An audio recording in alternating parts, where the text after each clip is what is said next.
Good morning everyone. আজকে আমরা কোষে দেখি 25-এর দাগের অঙ্ক শুরু করব, যতটা হয় একটা ভিডিওর মাধ্যমে। তো অঙ্ক শুরু করার আগে আমরা কিছুটা আরো জেনে নিই। তো আগের ভিডিওতে আমি যে ত্রিকোণমিতির অনুপাতগুলো লিখতাম, তো সেগুলো দেখো এইভাবে লিখতাম: tan theta, cot theta, sine theta, এরকম ভাবে। তো দেখো এখানে একটা জিনিস সবার ক্ষেত্রে কমন রয়েছে, সেটা হচ্ছে থিটা। সবার ক্ষেত্রে কমন। তো এই থিটাটা আসলে কি? তো থিটা হচ্ছে কোণ। থিটা হচ্ছে কি? কোণ। আর এই কোণকে দুই রকম এককে লেখা হয়। একটা হচ্ছে রেডিয়ান, আর একটা হচ্ছে তোমার দ্বিতীয় নাম্বারটা হচ্ছে ডিগ্রি। একটা হচ্ছে রেডিয়ান, একটা হচ্ছে ডিগ্রি। তো রেডিয়ান তোমার বৃত্তের ক্ষেত্রে বেশি ব্যবহার হয়, আর ডিগ্রিটা আমাদের ব্যবহার হবে এই tan theta, cot theta, sine থিটার ক্ষেত্রে। তো থিটা, থিটার মান, থিটা অবশ্যই মান আছে। তো থিটার সর্বনিম্ন মান হচ্ছে 0 ডিগ্রি, আর সর্বোচ্চ মান হচ্ছে 360 ডিগ্রি। মানে ট্যান 0 থেকে শুরু করে ট্যান 360 ডিগ্রি পর্যন্ত যেতে পারে। যেমন আমি যদি বোঝাই যে ট্যান থিটা লিখবো না, থিটা কি লিখবো, 0 ডিগ্রি লিখবো। ট্যান 0 ডিগ্রি, আবার ট্যান 1 ডিগ্রি, ট্যান 30 ডিগ্রি, হ্যাঁ, ট্যান 101 ডিগ্রি। এরকম ভাবে করতে করতে কোথায় গিয়ে শেষ হবে? ট্যান 360 ডিগ্রিতে। এবং এদের প্রত্যেকেরই কিছু না কিছু মান রয়েছে। তাহলে ট্যান 0-এরও মান আছে, ট্যান 1-এরও মান আছে, ট্যান 2-এরও থাকবে, ট্যান 30-এরও থাকবে, ট্যান 29-এরও থাকবে, ট্যান 45-এরও থাকবে। প্রত্যেকেরই মান আছে। তো আমাদের দ্বারা সম্ভব নয় যে ট্যান 0 থেকে শুরু করে ট্যান 360 ডিগ্রি মান মনে রাখা। আমরা গুণে গুণে কয়েকটা মান মনে রাখবো অঙ্ক করার জন্য। কোন কোন মানগুলো? একটা মনে রাখবো 30 ডিগ্রি, একটা মনে রাখবো 45 ডিগ্রি, আর একটা মনে রাখবো 60 ডিগ্রি। বাকি এদিকেও থাকবে তোমার 0 ডিগ্রিরও মান জানা উচিত, বা 90 ডিগ্রিরও। তো আমাদের এই অধ্যায়ে এসব এতটা প্রয়োজন পড়বে না। আমাদের সব থেকে বেশি যেটা প্রয়োজন পড়বে সেটা হচ্ছে 30 ডিগ্রি, 45 ডিগ্রি এবং 60 ডিগ্রি। তো এদের মান অনেকে কি করে মুখস্থ করে নেয়, অনেকে আবার একটু বুদ্ধি লাগিয়েও মনে রাখার চেষ্টা করে। কিরকম ভাবে? আমি যদি বলি ট্যানের মান, তো আমাদেরকে প্রথমে না ট্যানের মানটা মনে করে নিতে হবে, মানে মুখস্থ করে রিমেম্বার করে নিতে হবে। তো ট্যান 30-এর মান হয় 1/√3, আর ট্যান 45-এর মান হয় 1, আর ট্যান 60 ডিগ্রি বা 60 ডিগ্রির মান হচ্ছে √3। এটা হচ্ছে ট্যানের ঘরের মান। মানে ট্যানের জায়গায় যদি ট্যান 30 ডিগ্রি বলি, তার মানে 1/√3 হবে। যদি বলি ট্যান 45 ডিগ্রি, তাহলে 1 হবে। আর যদি বলি ট্যান 60 ডিগ্রি, তাহলে √3 হবে বা √3 হবে। তো ট্যান যদি মনে থাকে, তাহলে আমরা খুব সহজে কটের মান পেয়ে যাব। কটের মান কি হবে? কটের মান এই ট্যানের সঙ্গে সম্পর্কিত অবশ্যই আছে, কিন্তু কটের মান এই সেম টু সেম হবে না, মানে উল্টো দিক থেকে একই রকম হবে। তো ট্যান 30-এর মান কত? ট্যান 30-এর মান কত ছিল? 1/√3। তো এখানে কট 30-এর মান এই শেষেরটা হবে। তো এখানে কট 30-এর মান হয়ে যাবে কি? √3।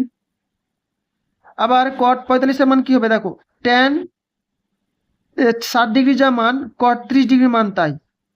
আর ট্যান 45-এর মান যা, কট 45-এর মান তাই হবে। আর ট্যান 60 ডিগ্রির মান কত হবে? যেটা ট্যান 30-এর মান ছিল, সেটা হবে 1/√3। তাহলে তোকে একটা জিনিস এখানে ভালো করে খেয়াল করো, 1/√3, 1√3। আর এখানে কি হয়েছে? উল্টো দিক থেকে হয়েছে। দেখো, উল্টো দিক থেকে √3, 1/√3। তাহলে ট্যান 30-এর মান এইদিকে যা হচ্ছে, কটের মান শেষের দিক থেকে এই দিকে তা হবে। √3 এখানে চলে আসবে, 1 এখানে থেকে গেল, এবং 1/√3টা এইদিকে চলে এলো, মানে কোনাকুনি। তাহলে এটা গেল ট্যান এবং কটের ঘর। এবার আমি যদি বলি সাইন, তো সাইন 30-এর মান হয় তোমার 1/2, সাইন 45-এর মান হয় 1/√2, এবং সাইন 60 ডিগ্রি মান হয় √3/2। আমি হয়তো সংখ্যাগুলো কোনো সময় বাংলায় কোনো সময় ইংরেজিতে বলছি, তো তোমরা একটু মেনটেন করে নিও, আমার একটু বলার অভ্যাস আছে এরকমের। তো সাইন 30-এর মান হচ্ছে 1/2, সাইন 45 1/√2, এবং সাইন 60 ডিগ্রি মান হচ্ছে √3/2। এবং সাইনের সঙ্গে সম্পর্কিত কার বা সাইনের ভাই কে? কস। তো cos 30 এর মান কি হবে দেখো 1/2 নয়, শেষেরটা হবে। তো cos 30 এর মান হচ্ছে √3/2। cos 45 এর মান কত, sin 45 এর যা মান ছিল 1/√2। এবং cos 60 ডিগ্রির মান কত, যেটা sin 30 এর মান ছিল 1/2। এক্ষেত্রে কি হয়েছে দেখো, এইভাবে গেলাম, cos এর ক্ষেত্রে কি হবে, উল্টো দিক থেকে হয়ে যাবে। এই √3/2, 1/√2 এবং 1/2। এইভাবে কি হয়, tan এর সঙ্গে cot এর সম্পর্ক এইভাবে মনে রাখতে হয় মানগুলো, এবং sin এর সঙ্গে cos এর এই মানগুলো এইভাবে মনে রাখতে হয়। এবার যারা যদি এইভাবে বের করতে পারবে তো বের করে নিবা, আর নইলে মুখস্থ করে নিবা। এগুলো জানলে আমরা অঙ্ক পারবো। এবং আরো দুজন বাকি থেকেছে, তারা হচ্ছে তোমার কোসেক আর একটা হচ্ছে সেক। যাও থিটা লাগিয়ে দিলাম। কোসেক থিটা এবং সেক থিটার মান, তো এগুলোর মান মুখস্থ করার প্রয়োজন পড়ে না। এগুলোর মান একটা ফর্মুলা আছে, বা হ্যাঁ ফর্মুলাই আছে, সেই ফর্মুলার সাহায্যে এগুলোর মান আমরা পেয়ে যাব। যখন প্রয়োজন পড়বে তখন আমি বের করে দেখিয়ে দেবো, এখন আমাদের মুখস্থ করার কোনো প্রয়োজন নাই। আমরা এ কটা মান মনে রাখতে পারলেই অঙ্কগুলো সব পেয়ে যাব। তো চলো অঙ্কে শুরু করি। তো অঙ্কে দেখো প্রথম প্রশ্নে কি বলেছে, একটি নারকেল গাছের গোড়া থেকে অনুভূমিক তলে, দেখো এখানে কয়েকটা শব্দ পাবে তোমরা, একটা হচ্ছে অনুভূমিক তল, আবার এখানে একটা শব্দ আছে দেখো উন্নতি কোণ। এগুলো কি দেখো, তল দুই রকমের হয়। ইংলিশে যদি বলা হয় তাহলে আমি যদি এরকম একটা লম্ব এঁকে নিই এরকম, তো এটাকে বলা হয় উলম্ব, উলম্ব তল। আমি এটাকে যদি আবার এইভাবে ভূপৃষ্ঠের আকারে লিখি, মানে ভূমির আকারে, তাহলে সেটাকে বলা হবে অনুভূমিক। যেহেতু এটা আমার হয়নি আঁকা, তো অনুভূমিক তল বলতে এরকম তলকে বোঝায়, আর এটাকে বলা হয় উলম্ব বা পারপেন্ডিকুলার। ঠিক আছে। আর আরেকটা শব্দ রয়েছে, সেটা হচ্ছে উন্নতি কোণ আর অবনতি কোণ। একটা হচ্ছে উন্নতি, আর একটা হচ্ছে অবনতি। উন্নতি অবনতি কোণ কেমন, তুমি নিজেকে বিবেচনা করো যে তুমি কোথাও একটা দাঁড়িয়ে আছো, এবং দাঁড়িয়ে থেকে উপরের দিকে দেখছো।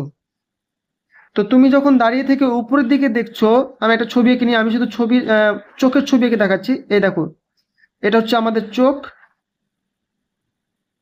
এবং উপর দিকে তাকাচ্ছি। কোন দিকে তাকাচ্ছি, উপর দিকে। এই মুহূর্তে যে কোণ তৈরি করবে সেটা হবে তোমার উন্নতি কোণ। যখন আমি উপর দিকে তাকাবো তখন যে কোণ তৈরি হবে সেটা হবে উন্নতি। এবার আমি যদি আবার নিচের দিকে তাকাই, কোন দিকে, নিচের দিকে তাকাই, আমি যদি নিচের দিকে তাকাই তাহলে এখন যে কোণ তৈরি করবে সেটা হবে অবনতি কোণ। তাহলে নিচের দিকে তাকালে যে কোণ তৈরি হয় তাকে বলা হয় অবনতি, আর উপর দিকে তাকালে যে কোণ তৈরি হয় তাকে বলা হয় উন্নতি। এখন যদি বুঝতে না পারো তো অঙ্ক করার ক্ষেত্রে তুমি খুব ভালোভাবে বুঝে যাবে। তো চলো আমরা অঙ্কটা শুরু করি।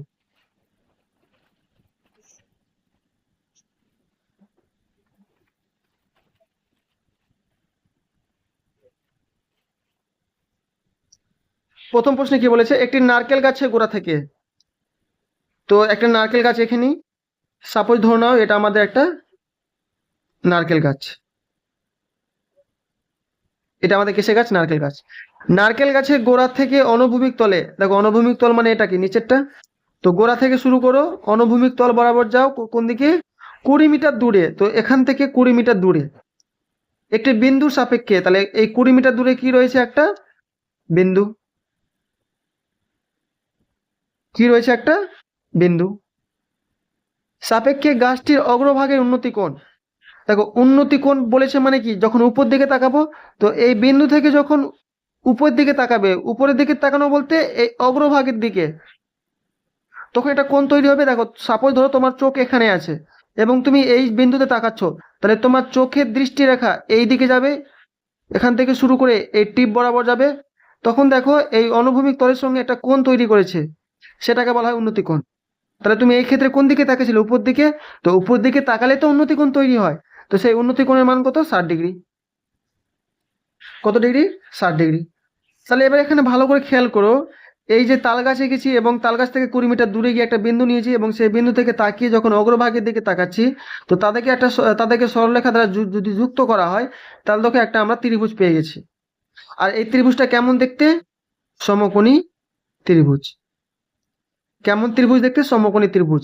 আর যখনই সমকোণী ত্রিভুজ চলে আসবে তখনই আমাদের চলে আসবে কারা, ট্যান থিটা, কট থিটা, ইত্যাদি ইত্যাদি, এরা চলে আসবে, কারণ এদের মানগুলো এই সমকোণী ত্রিভুজ থেকেই বের করা হয়। তো আমাদের প্রশ্ন এখানে আমাদের প্রশ্নটা কি, আমাদের এখানে প্রশ্ন হচ্ছে যে গাছটির উচ্চতা কত, গাছটির উচ্চতা কত, তাহলে গাছ কোনটা আমাদের এটা, তাহলে এই গাছটির উচ্চতা কত জানতে চেয়েছে। এবার এই ছবিটাকে আমি যদি একটা সমকোণী ত্রিভুজ ভাবি, তাহলে দেখি বলো আমাকে, এইটা কি কোণ, কোণ তৈরি করেছে এই বাহু এই বাহু, তাহলে এই দুটি বাহু বাদে বাকি বাহু কোনটা এটা, তাহলে ত্রিভুজ হিসেবে এই বাহুর নাম কি হওয়া উচিত, লম্ব। অবশ্যই এখানে একটা গাছ আছে, আমরা গাছটাকে ইমাজিন করছি একটা সরলরেখা, এই ত্রিভুজের একটা বাহু, তাহলে এটা যদি সমকোণী ত্রিভুজ হয় তাহলে এই বাহুটাকে বলা হবে লম্ব। আর লম্ব মানে কি, গাছের উচ্চতা, তার মানে লম্বের মান যদি আমরা পেয়ে যাই তাহলে কার মান পেয়ে যাব, গাছের উচ্চতার। এবং এখানে দেখো 20 মিটার দূরে, তো 20 মিটার দূরে এখানে এখানে এসছে এই বিন্দুতে, তো এটা কেমন হয়ে আছে, ভূমি আকারে আছে, এটা সমকোণী ত্রিভুজ হলে এটা কি হবে, ভূমি। তাহলে 20 মিটার মান, এটা কার মান দেওয়া আছে, সেটা হচ্ছে ভূমির মান। আর যেটা হেলিয়ে থাকে নেতিয়ে থাকে তাই কি বলা হয়, অতিভুজ, তাহলে এই বাহু কি হবে, এই বাহুটা হয়ে যাবে তোমার অতিভুজ, এই বাহুটা কি হয়ে যাবে, অতিভুজ। তো এখন আমাদের গাছের উচ্চতা চেয়েছে মানে লম্ব, তো লম্ব যখন বের করব, তো লম্বের সঙ্গে যে কোনো একজনকে নিতে হবে, হয় লম্বের সঙ্গে তুমি অতিভুজের নাও বা লম্বের সঙ্গে তুমি ভূমিকে নাও। তো আমরা এই ক্ষেত্রে ভূমিকে নিব যেহেতু ভূমির মান দেওয়া রয়েছে, তাহলে লম্বের সঙ্গে কাকে নিব, ভূমিকে। এবার রিক্যাপ করার চেষ্টা করো, লম্বের সঙ্গে ভূমি কয় রকমের ছিল, দুই রকমের, একটা ছিল লম্ব বাই ভূমি সমান কি ছিল, ট্যান থিটা, আর একটা কি ছিল, ভূমি বাই লম্ব সমান কি ছিল, কট থিটা। এই দুটো সম্পর্ক ছিল, তো যে কোনো একটা নিয়ে নি।